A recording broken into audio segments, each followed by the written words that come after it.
Welcome back to Dan's Messy Garage. This is going to be part 19, working on the 302 budget build. And today I'm going to be assembling the carburetor. It had some sticky components that didn't want to come apart. Everything's been cleaned. And today I'm going to see if I can get everything assembled. I did go out and buy a new accelerator pump assembly. The local O'Reilly had that. In fact, I have to add that to the budget because it came to $21.19. In fact, let me do that right now. Okay, I added it there. Accelerator pump for Carb, $21.19. When I get this engine running, which should be soon, I'm going to add that up and see just how far over budget I am.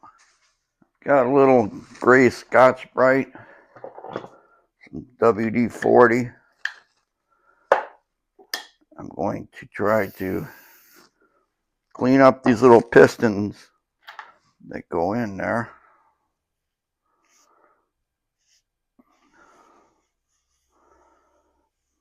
I'm not rubbing really hard or anything. I just want to get any kind of corrosion that might be on there off of it. Do a test fit.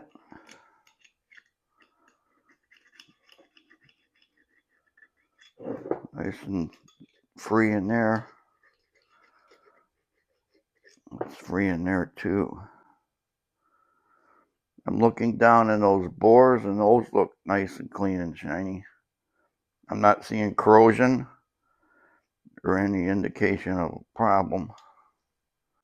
Let me wipe off this other piston.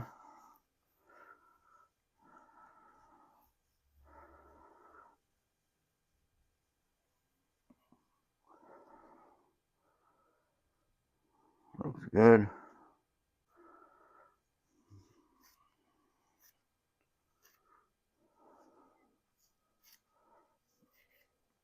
Needle looks good. I was starting to spray these passages where the needle and seats go. I'm spraying it with carb cleaner. Spray like this, and it spit a bunch of schmoo out of this end all over me. So I'm glad I did spray this, because all that would have been right back in the carburetor. I'm going to pull this plug out of the side here so I got a better shot at cleaning that whole passage out.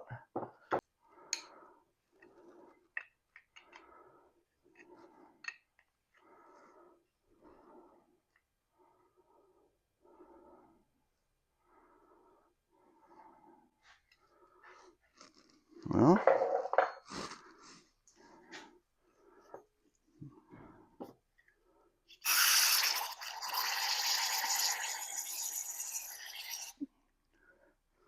yeah, see right there, got some more out. Well, these things unscrew, so I'm going to get a giant screwdriver and pull them out.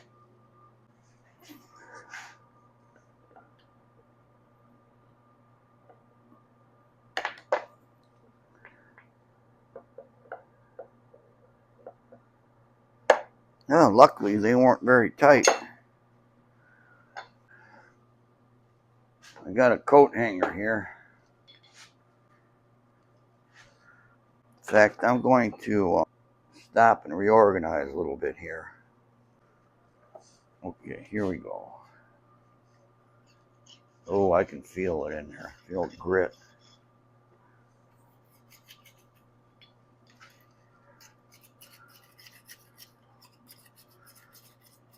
Yeah.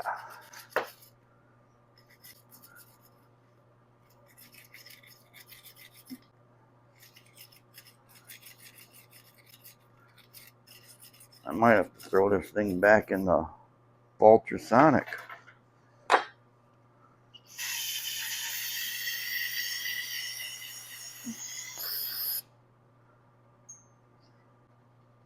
Yep, I'm going to shove this back in there.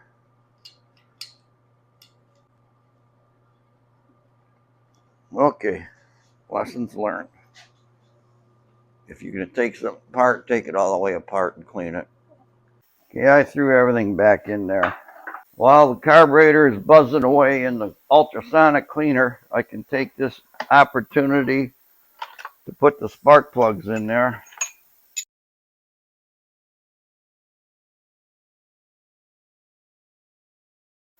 I'm also going to put some NICs on the threads, just a little bit. So I'm going to put a dab on there, thread all the plugs in.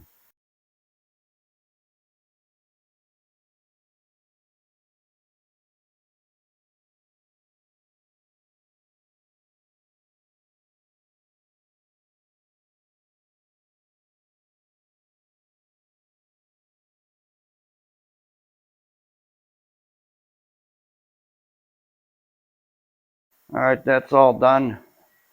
What I want to do now is see if I can come up with a baffle for the bottom of this PCV. Because right now the PCV goes straight down into the rockers, right where the oil is being splashed. And it's just going to suck it right into the engine. Everything's done being re-cleaned in the ultrasonic. I sprayed some carburetor cleaner in a lot of those orifices. Now I'm going to blow it out real good. I made sure to get all the jet passages blown out too. That's all spotlessly clean inside there now. Cleaned, ready for assembly. There's a check ball that goes down in that hole and a little weight that went on top of it. It's smaller than a BB. I'm going to drop that down in there. And it's just a little piece of metal that acts as a weight. Put a tiny bit of pressure on that. It's a check ball. And I need a gasket on this. Like this gasket. Like that. Set that down there.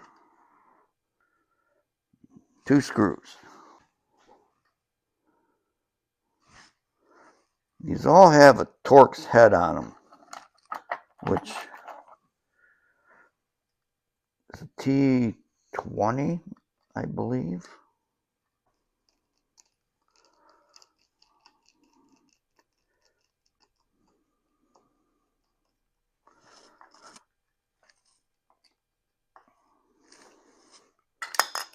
Suppose we can check that. I get my accelerator pump.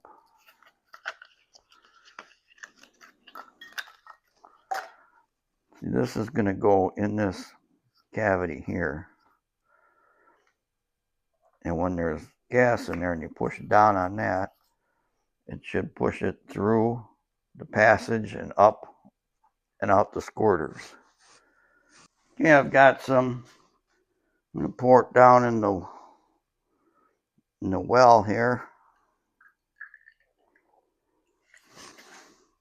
I'm going to take this accelerator pump, stick it down in there.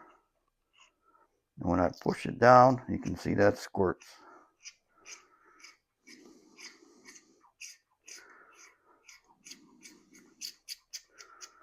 Just like that. Next will be all the boosters.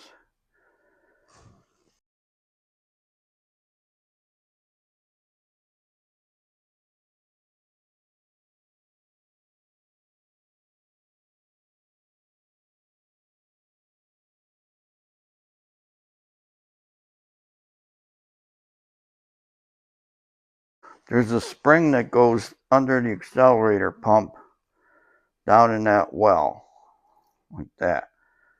And this goes on the top part of the carb body. So I got to take it apart here. Looks like one screw's holding this on. Get a big screwdriver and get that off.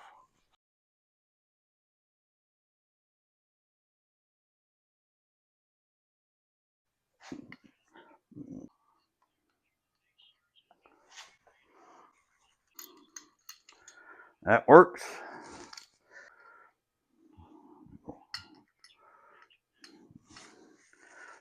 They're actually the seats for the needles.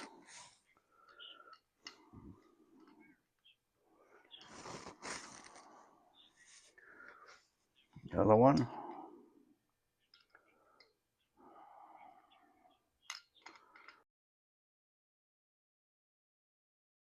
Now this one side had a cap.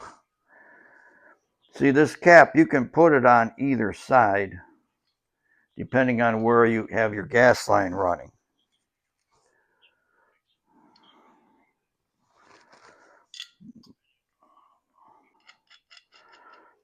Put that in there and tighten that down. Got the two needles and springs for the idle mixture circuits. Put them in there.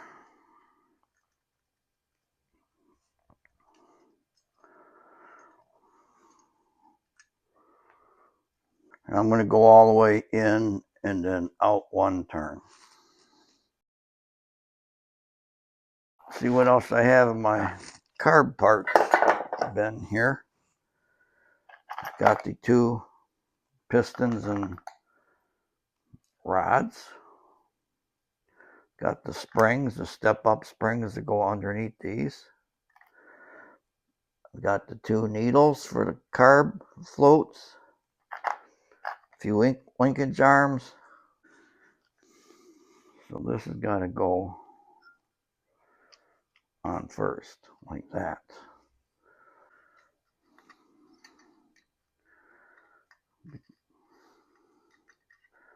That's in there, gasket's on. Now there's some link arms that go from the different areas. I don't know where they go yet, so let's put this together and then I'll figure that out. Just like that. Link rods that need to go on. Looks like one of them's going to go right over here. That's easy to put the clip on. It's got to be an accelerator pump rod. I've got those two rods.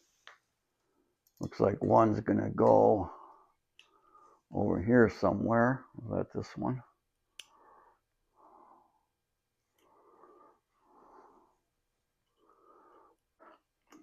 That looks like that'll work.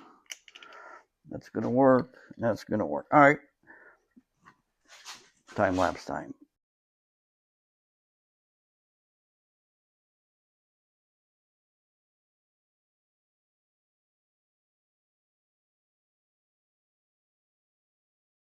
Hey, a little bit of research I did on this. This is a model 1806S, and it says 4239. That means it's an air valve secondary. That's this back here, spring loaded. So this is an AVS. It's actually better than what I thought I was buying. I thought I was just going to buy a 600 regular carburetor. This turns out to be a 650 with the AVS.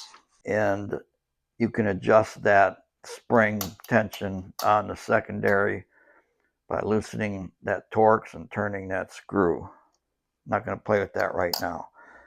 That's something you do when it's running. So now there's these little horseshoe clips that go on these link rods. Let's see if I can show you one of them.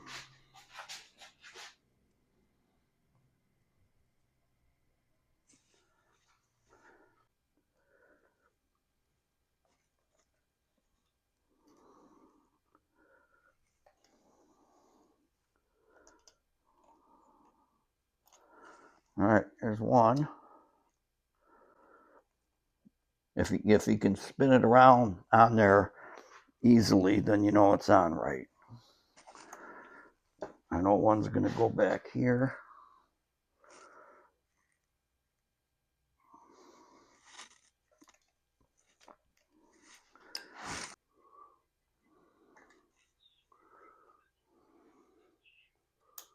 Yeah, see, the carb body is going to hold that from falling out, so you don't need a clip down the bottom. Only a clip on top. Put the choke gasket on here.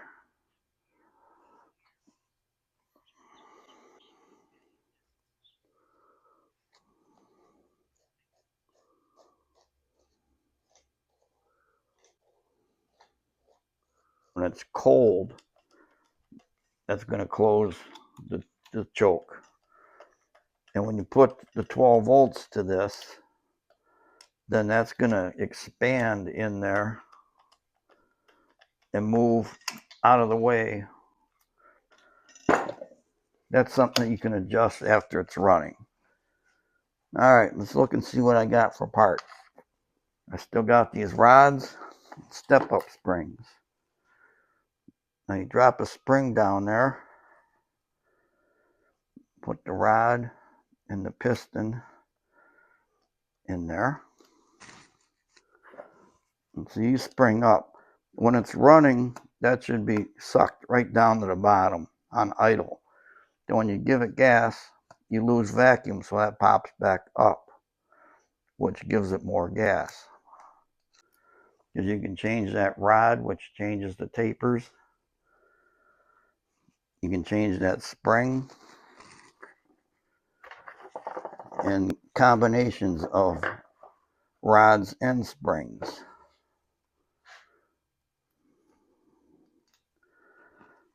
I'm looking for my other little Torx bit.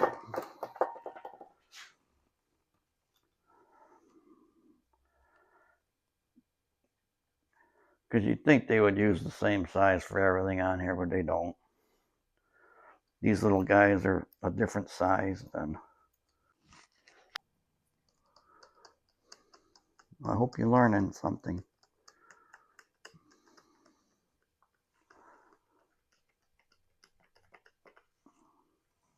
Okay, that's in. That's in. I know those are tight. Clips are on.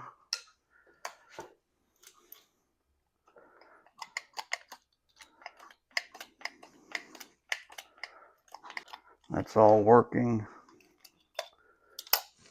The only thing I have in my little green tray is the split accelerator pump washer, which I just threw away. And there was a vacuum cap that was on one of these fittings here. There's also a hose, capped off hose. I'm seeing if it's brittle or cracked. It seems okay. That was on here to plug that vacuum. It's a big vacuum back here that will go to the PCV, which reminds me I got to plug the hole in the intake for that. There's a hole right there in the back of the intake that would be for vacuum that you could hook the PCV valve into also, or power brake hose. My car doesn't have power brakes. I have a plug. I'll thread that in there. But first I want to get some thread sealant. Just while I got the camera in this position, I can go through and check the torque on all the intake bolts, but I haven't done that for a while.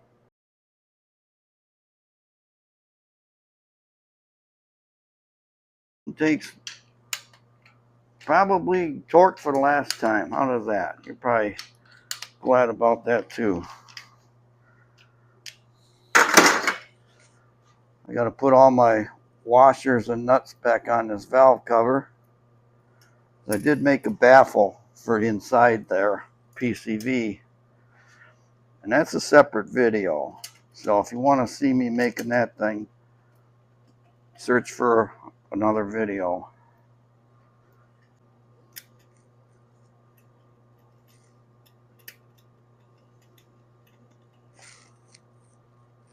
There's been a lot of testing done on this Performer RPM intake, and like the RPM air gap, the one above this, they have this divider cut down, and you could cut that down.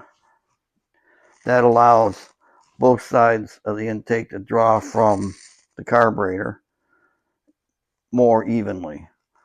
But everybody also in those dyno tests show that if you put a 1-inch open spacer on here, you don't have to cut that divider down, and this supplies good low end and upper end horsepower and torque.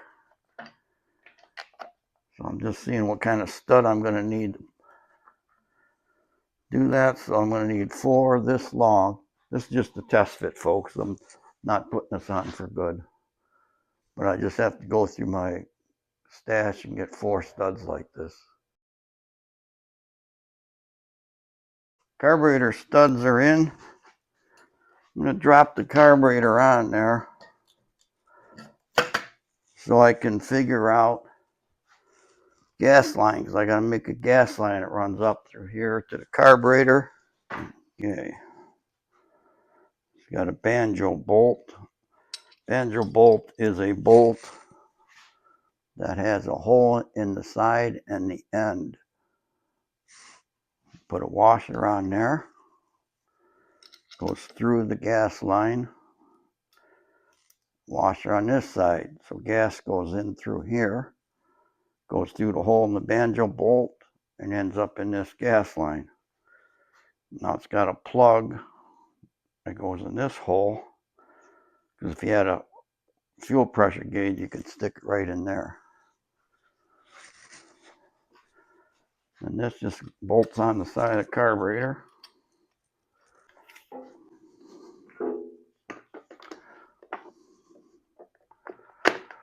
That's not installed correct.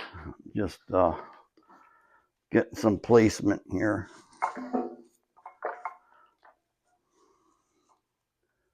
All right, gas line is going to come around through here, down to there.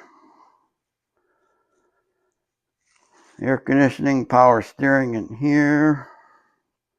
So I'm going to say right here would be a good spot for the fuel filter, or right up here where it's easy to get to.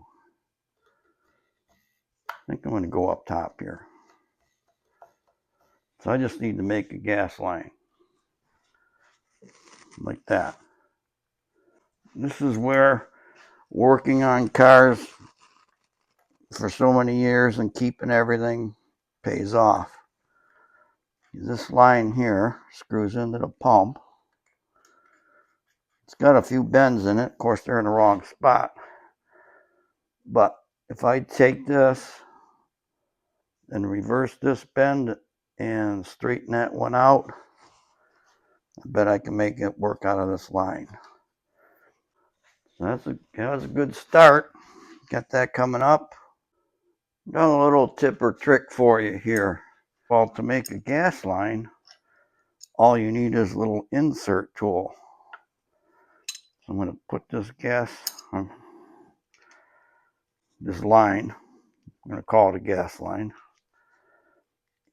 in here, and you have it sticking up about yay far. Tighten it.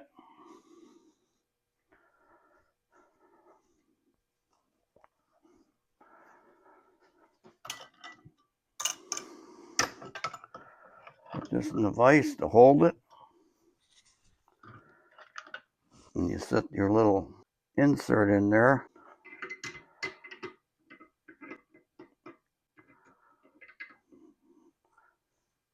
Now when I crimp this down, it's going to put like a bulbous end on that line. And that's going to help the rubber line stay on. Take a peek at it, see how I'm doing. I think that's perfect. Let's take a peek.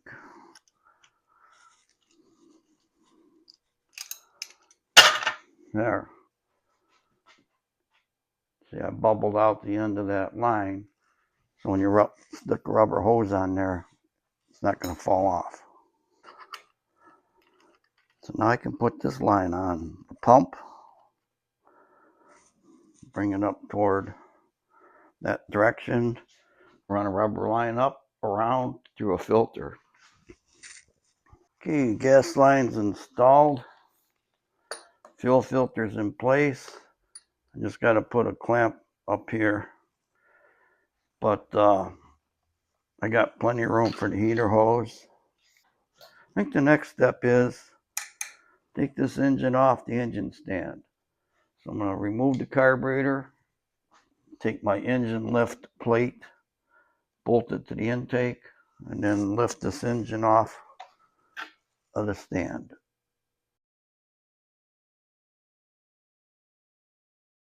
The studs are too long to put nuts on, so I need to put spacers on there, 3/8 sockets. And I just put some, washers to take up the distance and thread there, and then some nuts. I'll be able to put the hook in there and lift it.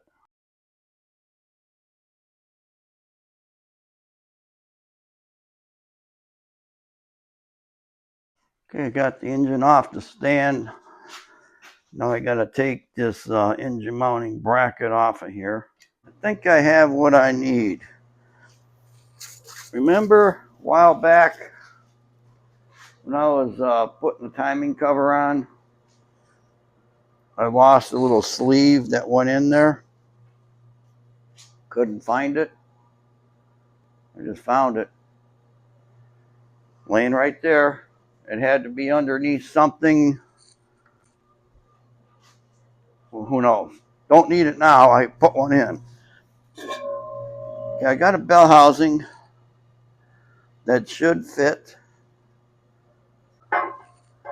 These fit together. So I'm going to try it. I got to hook it all up and see if the starter I have will work, or if I got to get a starter. And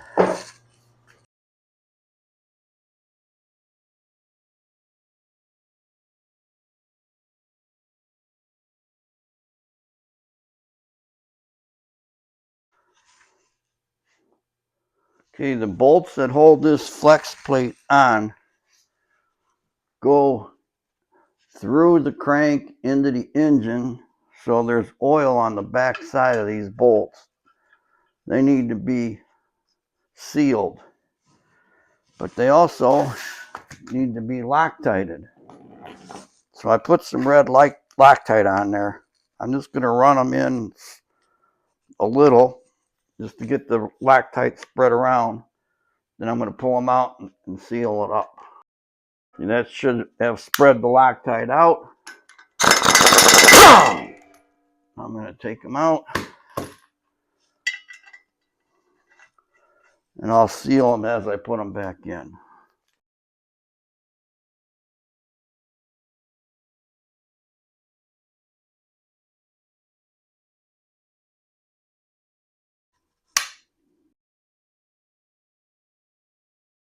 When you put the flex plate on, remember to put that block plate on first. I remember I put a engine in my 68 Mustang. My friend Jim was over here helping me. We got the engine and trans together. We drop it in the car. We go to put the starter on.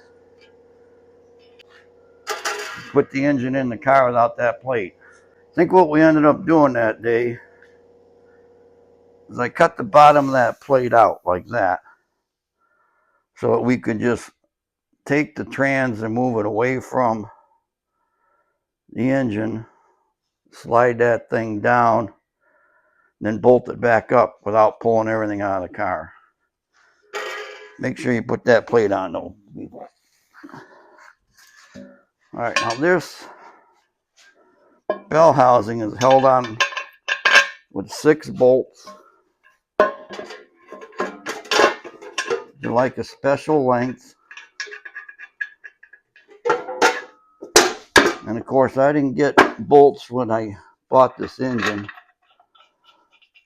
so I don't have them all.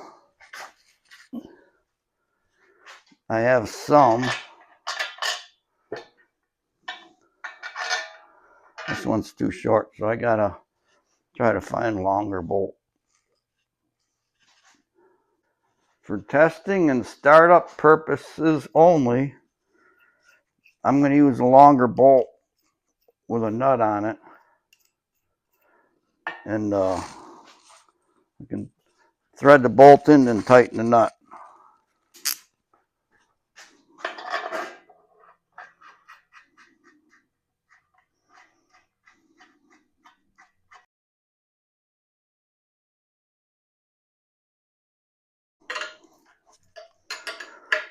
I'm only doing this so I can hang the starter on there so I can try to start it. Now the starter, I was looking, the only 2-bolt starter I have is this old. I think it'd be smart for me to get some jumper cables and hook it up to this thing and see if it's going to work before I put it in the engine. Well, that seemed to work with the jumper cables. I don't know if it's got enough power to turn the engine. I'm going to find out.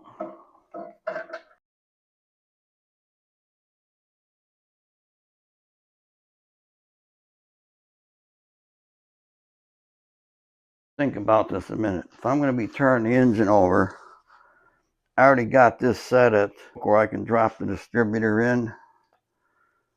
I'm going to drop that in and get it on number 1.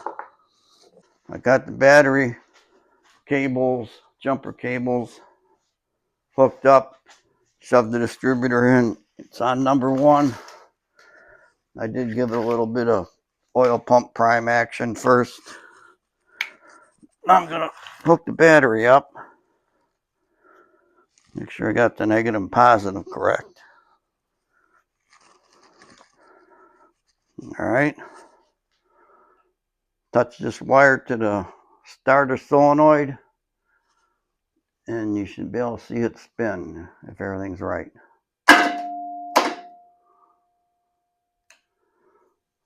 Okay, that wasn't good.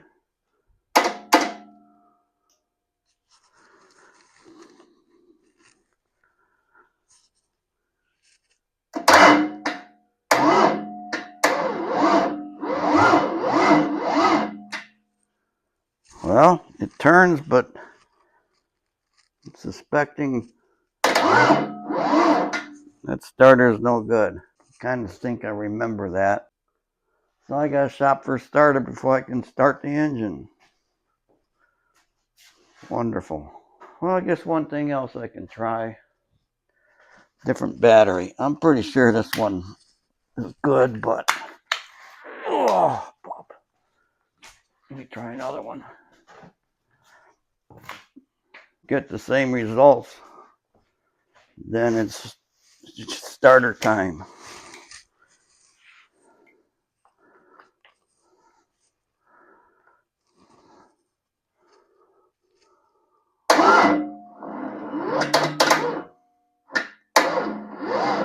Worse. All right. Can't start it today because I got to get a starter. Bummer.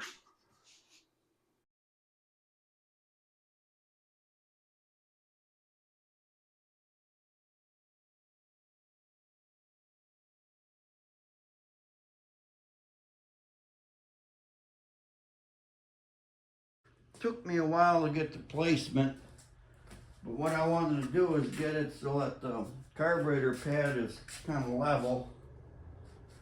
Because in the car, the engine's mounted on an angle, the carburetor's level. So it's now, and I think it's